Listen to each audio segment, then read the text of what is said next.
संपली का? पीपीटी संपली ना? पीपीटी संपली ना? हो नाही हो हो एक नंबर. जे स्टेक होल्डर्स आहेत ना त्यांना बोलायला संधी द्या. हो प्रश्न उत्तर घेतोय आपण. सर बोला. कसं लेखी द्या. तुम्ही बोला, तुम्ही बोला. या ठिकाणी शेतकरी बांधवांना विनंती आहे, आपण आपली जागा पकडा. आपण आपली जागा पकडा. मुद्द्याचा विषय मुद्द्याने घ्या.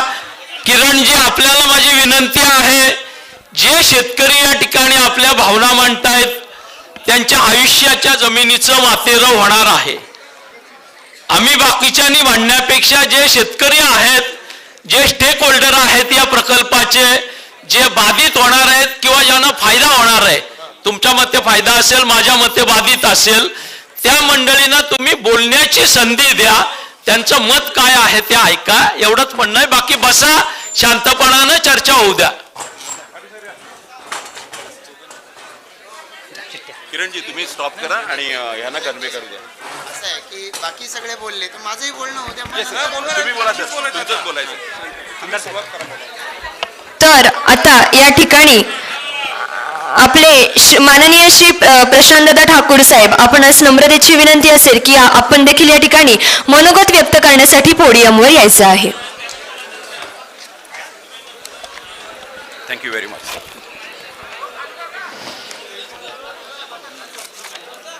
बोला छत्रपती शिवाजी महाराज की.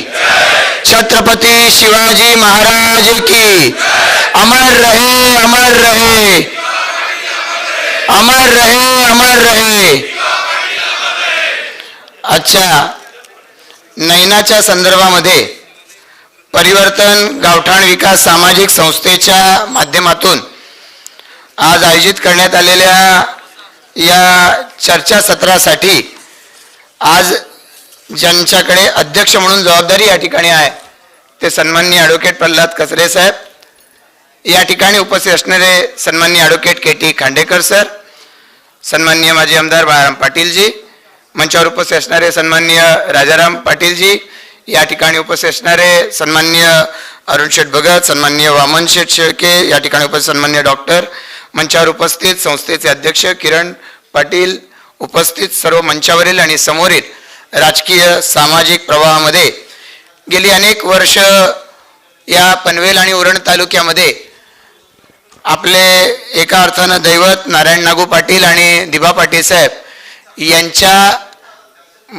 घालून दिलेल्या मार्गावरती चालत वेगवेगळ्या पद्धतीनं आपापल्या क्षेत्रामध्ये प्रकल्पग्रस्तांचा लढा, शेतकऱ्यांचा लढा लढण्यासाठी आपापल्या परीनं ज्यांनी आपण म्हणूया उमेद खर्च केली, एका अर्थानं संघर्ष प्रस्थापित केला, असे सर्व शेतकरी आणि विशेषत्वानं नैना परिसरातील सर्व उपस्थित असणारे सर्व ग्रामस्थ, उपस्थित असणारे सर्व भगिनी आणि बंधूंनो, मी सगळ्यात आधी किरण पाटीलजी आपलं मनापासून या ठिकाणी धन्यवाद देतो की नैनाच्या निमित्तानं आपण आज तुमच्या संस्थेचा कार्यक्रम जो आयोजित केला आहे, या कार्यक्रमाच्या माध्यमातून नैनाच्या संदर्भामध्ये वेगवेगळ्या पद्धतीच्या प्रतिक्रिया या ठिकाणी आपल्या समोर येत आहेत.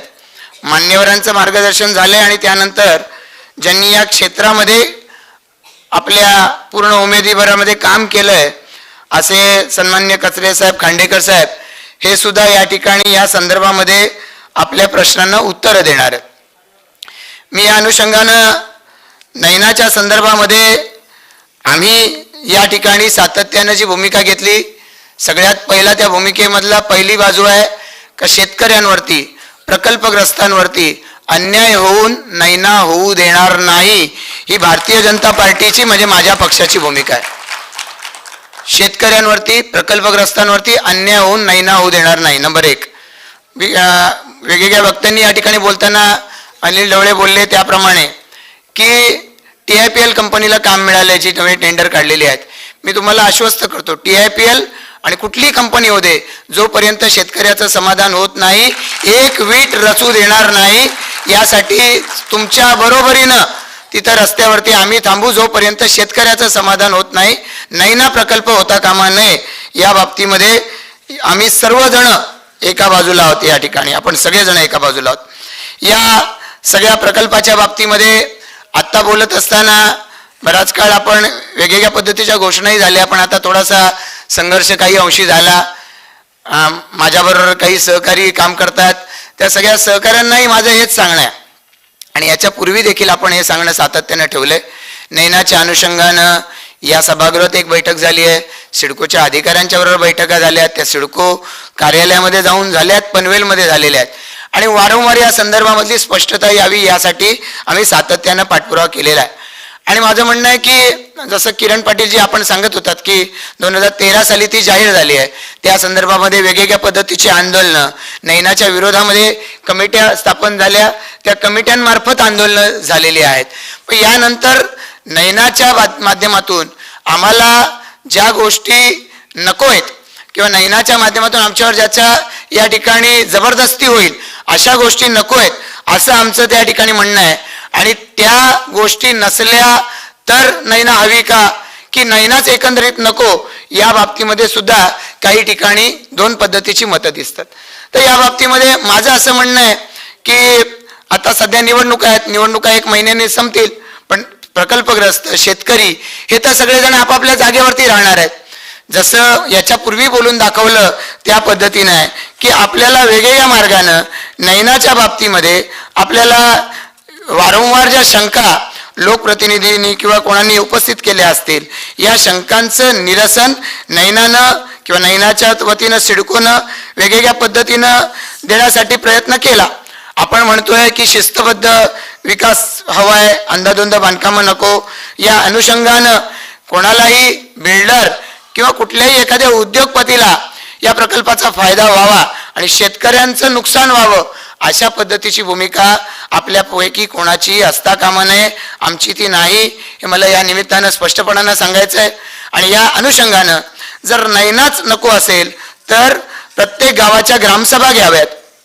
या ग्रामसभा घेऊन त्या ग्रामसभांमधला निर्णय करावा, त्या गावाच्यासाठी नैना हवी की नको असा निर्णय करावा आणि नैना क्षेत्रातल्या सगळ्या गावांच्या ग्रामसभा घ्या आणि त्या ग्रामसभांमध्ये ठरवून टाका एकदा की नैना हवी की नैना नको, हे एकदा ठरवलं गेलं पाहिजे. आणि मग आम्हाला आमच्यावरती अन्याय न करता नैना आली तर चालेल असं जर त्या ग्रामसभांमधलं म्हणणं असलं तर मग आता आपण ज्या या ठिकाणी बोलून दाखवतो, याच्यापूर्वी आंदोलनाच्या माध्यमातून काही मंडळींनी बोलून दाखवलंय की त्याच्यामधल्या सगळ्यात जास्त बाधक काय आहे की सिडको नैना 60% घेते आणि आम्हाला 40% देते. यामुळे सगळ्यात जास्त की आमच्या जमिनी तुम्ही घेणार आणि आम्हाला मात्र त्याच्यातला 40% देणार, हा सगळ्यात मला वाटतं पराकोटीचा संघर्षाचा याच्यातला मुद्दा आहे. आणि या अनुषंगानं मी याच्यापूर्वी जे बोललेलं आहे ते मला या ठिकाणी सांगावंसं वाटतं की ती 40% जागा आम्हाला या ठिकाणी तुम्ही देऊ करता, ती 40% जागा कुठली आहे, ती गावठाणाच्या बाहेरची आहे. म्हणजे ज्या ठिकाणी जर पूर्वी नैना नसती आणि त्या ठिकाणी जर ADTP म्हणजे जिल्हाधिकारींच्या वतीनं assistant director of town planning हे जर टाउन प्लॅनिंग अथॉरिटी असते तर त्या ठिकाणी FSI किती अलाव केलेला आहे, तर तो FSI अलाव केलेला आहे 20%. म्हणजे 100 गुंठे जागा असली तर आम्हाला त्या ठिकाणी 20 गुंठे बांधकाम करता येत होतं. उर्वरित जागा आमच्या ताब्यात राहते, मोकळी राहते, पण बांधकाम किती करता येतं तर 20 गुंठे बांधकाम करता येतं. नैनानं स्कीम पूर्वी आणली, नैना स्कीम की ज्याच्यामध्ये 60% शेतकऱ्याला देणार होते, पण त्याच्यामध्ये 10 हेक्टर लोकांनी एकत्र आलं पाहिजे असं बंधन घातलं होतं. त्यावेळेला जे सिडकोचे MD वगैरे होते त्यांना आपण या ठिकाणी आपल्याकडून सांगत होतो की तुम्ही योजनाच अशी आणता जी अस्तित्वातच येणार नाही, कारण 10 हेक्टर जागा कोण एकत्र येतील शेतकरी असा प्रश्न त्यावेळेला विचारला गेला.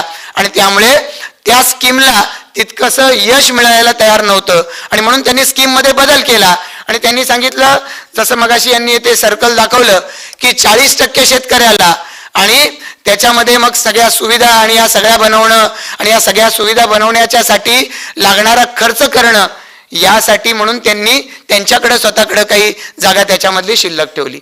म्हणजे या अनुषंगानं एक त्यांनी मॉडेल आणलेलं आहे. आता समजा आपलं म्हणणं आहे 40% नको 60% पाहिजे. आम्ही म्हटलं जर त्या ठिकाणी आपल्याला गावठाणामध्ये एक FSI मिळतो, म्हणजे 100 गुंठे जागा माझी गावठाणात असेल तर गावठाणामध्ये मला 100 गुंठे जागेवर 100 गुंठे बांधकाम करता येतं.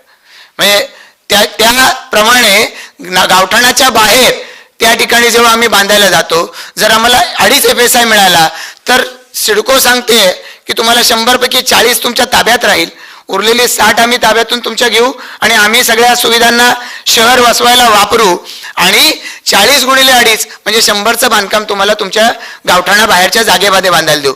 तर क्षेत्रफळाचं नुकसान होत नाही असं या ठिकाणी प्रायमा फेसिया दिसतं, म्हणजे प्रथम दर्शनी दिसतं. तर क्षेत्रफळाचं नुकसान होत नाही, मला माझं तेवढं बांधकाम करता येतं.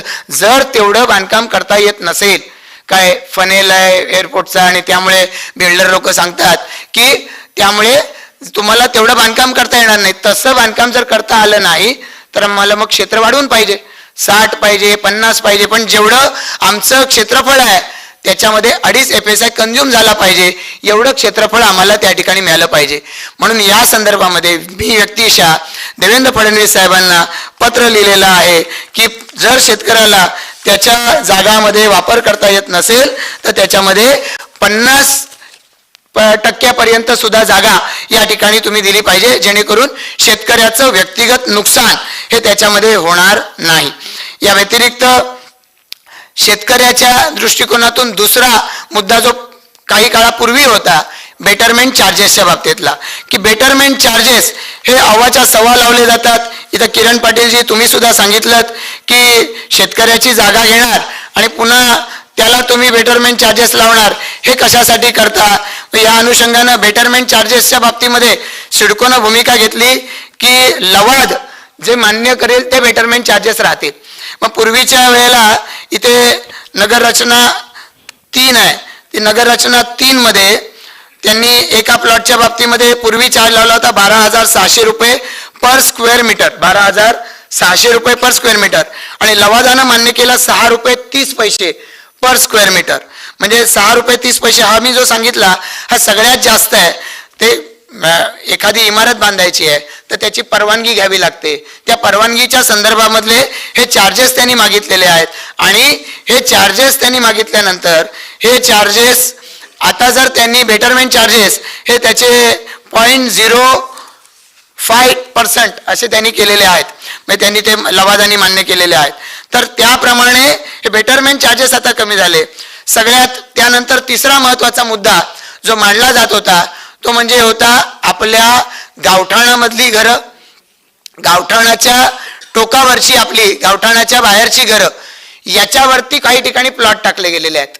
आणि हे प्लॉट टाकले आणि काही लोकांनी स्वतःच्या मनानं मान्य केले, काही लोकांनी हरकती घेतल्या पण सुनावणीला गेलेले नाहीत. अशा पद्धतीची स्थिती आहे. माझं व्यक्तिशः स्पष्ट मनानं म्हणणं आहे, ही जागा जिथे शेतकऱ्याचं घर आहे ते स्वतःच्या जागेत आहे, ते सिडकोच्या जागेत नाही. सिडको क्षेत्रामध्ये कुठेतरी गावठाणाची जुनी हद्द त्याच्या बाहेर सिडकोनं जागा संपादित केली, त्याचं शेतकऱ्यांना पेमेंट घेतलं, त्या ठिकाणी घर बांधलं गेलं असेल, तिथं सुद्धा आता शासनाने निर्णय घेतला गरजेपोटी केलेली सर्वच्या सर्व बांधकामं नियमित करण्याचा. आताच्या महायुती सरकारनं तो निर्णय घेतला आहे आणि त्यामुळे सर्व सिडको प्रकल्पग्रस्तांच्या पुरता हा मुद्दा आता जवळपास संपला. त्यामुळे आता सिडकोच्या क्षेत्रामध्ये गावठाण, गावठाणाच्या बाहेरची घरं याच्यावरती कुठल्याही पद्धतीनं आता या ठिकाणी अडचण येणार नाही. तशाच पद्धतीनं आता नैनाच्या क्षेत्रामध्ये आमची जी गावं आहेत या गावांच्या मधली घरं आहेत, ही घरं आम्ही आमच्या जागेत बांधलेली आहेत. ती तुमच्याकडून परवानगी घेऊन बांधलेली नाही, म्हणून तुम्ही हातोडा घेऊन यायचा आहे, तुम्ही त्या ठिकाणी JCB घेऊन येत आहे, पोकलन घेऊन येत आहे, हे काही योग्य गोष्ट नाही. गावठाणाच्या बाहेरची घरं आहे त्यांना नोटिसेस गेल्यात आणि आता सांगितलं गेलं की निवडणूक संपल्या त्यांच्या 25 गावांवरती कारवाई वगैरे. तर या ठिकाणी माझं असं म्हणणं आहे की आज या ठिकाणी नैना योग्य पद्धतीने झाली पाहिजे, याला विलन ठरवण्याचा प्रयत्न केला जातो. दुश्मन हे म्हणजे शेतकऱ्यांचे प्रकल्पग्रस्तांचे दुश्मन आहेत. तर आमचं म्हणणं असं आहे की निवडणूक संपेल, ती काय 20-25 तारखेला संपणार आहे. त्याच्यानंतर प्रत्येक गावाची सर्वपक्षीय कमिटी बनवा, त्या कमिटीच्या बरोबर आम्ही सगळे तुमच्या सोबत आहोत. सिडकोच्या अधिकाऱ्याला एक पाऊल त्या ठिकाणी टाकू द्यायचं नाही, याची काळजी आपण सगळे मिळून एकत्र मिळून घेऊया, कारण ही आपली जमीन आहे. आपल्या जागेमध्ये तुम्ही नियोजन आमच्या परवानगीशिवाय हे टाकू शकत नाही, हे सर्वांनी एक मुखानं म्हटलं पाहिजे. आणि त्या पद्धतीनं आम्ही वारंवार हे सिडकोच्याकडे, शासनाच्याकडे हे सांगत राहिलेलो आहोत. कारण हा फरक तर केलाच पाहिजे ना. आपल्या जागेमध्ये आम्ही घर बांधलं, तुमची परवानगी घेतली नाही, याचा अर्थ तुम्ही ते पाडायला याल हे शक्य नाही. ती रेग्युलर जशी गरजेपोटी घरं केली तशाप्रमाणे त्याचं शुल्क घ्या आणि त्याप्रमाणे त्याला परवानगी द्या. गावठाणाच्या बाहेर देखील जी घरं असतील त्यांना सुद्धा ही संधी दिली गेली पाहिजे, असं या ठिकाणी आमचं सर्वांचं ठामपणानं म्हणणं आहे. आज या ठिकाणी एका अर्थानं वेगवेगळ्या पद्धतीचे विषय या ठिकाणी मांडले गेलेत. पण किरण पाटीलजी, मी आपलं अभिनंदन करतो की आपण गेल्या काही वर्षांमध्ये सातत्यानं गावांच्या सीमांकन करून गावठाण विस्ताराची तरतूद करण्याच्या वरती आपण भर दिलेला आहे.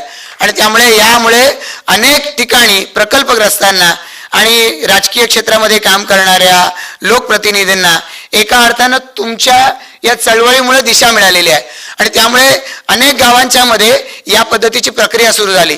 शासन एका दिवसात बदलत नाही, शासनाची भूमिका एका दिवसामध्ये बदलत नाही, पण तुमची भूमिका जेव्हा तुम्ही वरिष्ठ पातळीवर जाऊन लोकांना पटवता त्यावेळेला त्यांना सुद्धा आपण जे सांगतोय याच्यात चुका या ठिकाणी असतील तर दुरुस्त केल्या पाहिजे अशी भावना त्यांच्याही मनामध्ये निर्माण होत राहते. आणि त्याच्यामुळे तुम्ही सांगितल्याप्रमाणे आज नैना क्षेत्रामध्ये असलेली ही सगळी गावं आहेत, या गावांचं सीमांकन केलं पाहिजे.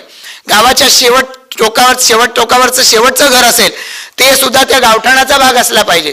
आणि नैनाला जर या ठिकाणी प्लॉट द्यायचा आहे तर त्याच्या बाहेर त्या ठिकाणी तो असला पाहिजे.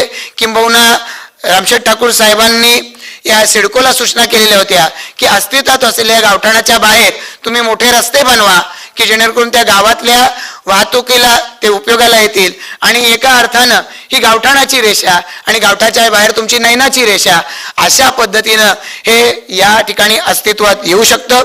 गुरसरण जागेवर घरं असू द्या किंवा कुठल्याही जागेवरती घरं असू द्या, त्या घरांना सिडको, नैना, फॉरेस्टची असू द्या, यांनी हात लावायचं काही कारण नाही असं मला या ठिकाणी सांगावंसं वाटतं. तुम्ही एक सांगितलेला मुद्दा गावठाणामधल्या सुविधांच्या बाबतीतला, मी हा मुद्दा नैना घोषित झाल्या पहिल्या दिवसापासून सांगतोय की बाकी या नैनाच्या संदर्भातल्या वेगवेगळ्या मागण्या असतील, पण नैनाच्या टाउनशिप तुमच्या उभ्या राहतील आणि त्याच्या पुढे आमची गावठाणं ही तुलनेनं या ठिकाणी साधी छोटी घरं दिसतील, पण त्यांच्या पायाभूत सुविधा, या पायाभूत सुविधामध्ये रस्ते आले, गटार आली, पिण्याचं पाणी आलं, या सगळ्या सुविधा या त्या ठिकाणी त्या नैनाच्या ज्या टिपी स्कीमला देत आहे त्याच्यात तोडच मिळायला पाहिजेत, हा आग्रह पहिल्यापासून मी त्या ठिकाणी धरलेला आहे. आणि त्या पद्धतीनंच ती कामं झाली पाहिजेत. याशिवाय या परिसरामधली आमची नदी आहे, या नदीमध्ये सांडपाणी सोडलं जाऊ नये, त्याचं उलट सुशोभीकरण व्हावं.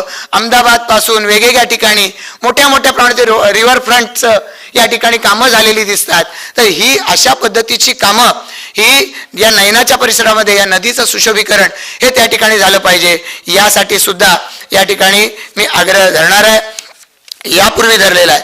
या ठिकाणी बोलत असताना सांगितलं गेलं की निवडणुकीच्या नंतर MVAचं सरकार येणार आहे, पण मला फक्त एवढंच सांगायचं या ठिकाणी राजकारण आणायचं नाही. तुम्ही सांगितलं की 2019 ते 22 या कालावधीमध्ये सुद्धा महाविकास आघाडीचं सरकार होतं. त्यामुळे सरकार कोणाचं आहे याकडे लक्ष आपण देण्यापेक्षा सरकार काय द्यायला निघालंय, अधिकारी काय देत आहेत, अधिकाऱ्यांची मानसिकता ही जर शेतकऱ्यांच्या विरोधातली असली तर ती अधिकाऱ्यांची मानसिकता बदलल्याशिवाय त्यांनी या ठिकाणी प्रकल्प राबवण्याचा प्रयत्न केला. शेतकऱ्यांनी, प्रकल्पग्रस्तांनी एक होऊन याला विरोध केला पाहिजे आणि त्यासाठी मी सातत्यानं सोबत आहे ही ग्वाही या निमित्तानं देऊन थांबतो. जय हिंद, जय महाराष्ट्र. धन्यवाद प्रशांत दादा. मला असं वाटतंय भरपूर महत्त्वाचे मुद्दे आपल्या सर्वांचे लाडके प्रशांत दादा ठाकूर यांनी मांडलेले आहेत. दादांसाठी एकदा जोरदार टाळ्या झाल्या पाहिजेत. तर मघाशी पाहिलं शेतकरी बंधूंच्या मनामध्ये अधिक प्रश्न होते, तर आपल्या आयोजकांना नम्रतेची विनंती असेल की ज्यांच्या मनामध्ये प्रश्न असतील तर त्यांच्याकडे आपण एक चिठ्ठी आणि पेन देणार आहोत आणि त्या चिठ्ठ्यांमध्ये तुम्हाला तुमचे प्रश्न मांडायचे आहेत. ते माईक मागतायत. स्वयंसेविकांकडे चिठ्ठ्या आहेत आणि चिठ्ठ्यांच्या मार्फत इथे